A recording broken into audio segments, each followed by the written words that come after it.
konting sikap pa, kung ano man yung buhay na pangarap mo, basta lagi lang diretso yung pananaw mo at huwag ka magpapa-apekto sa sasabihin ng mga nasa paligid mo. Kasi kahit anong gawin mo, meron at merong masasabi. Bumaba ka sa buhay, sasabihin nila naging pabaya ka. Umangat ka sa buhay, sasabihin nila naging mayabang ka. Walang lusot, meron at merong masasabi ang mga tao sa atin. Kaya kung ano yung gusto nating gawin, hanggat alam natin hindi masama yun, gawin natin ang gawin. Alam nyo, ang mga tao, walang pakialam yan sa proseso kung paano nyo ginawa, paano nyo tinrabaho.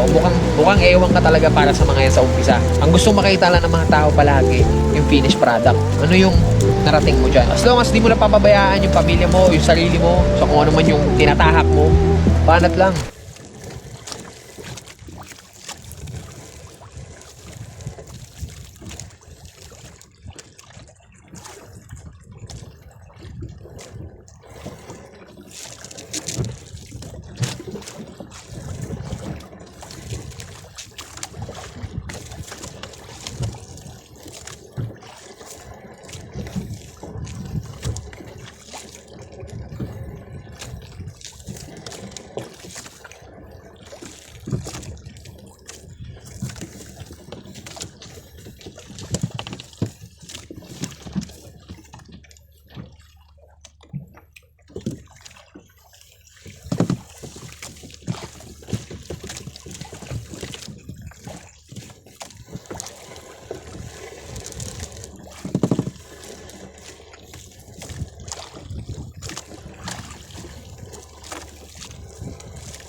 Guys po, ang agang barko.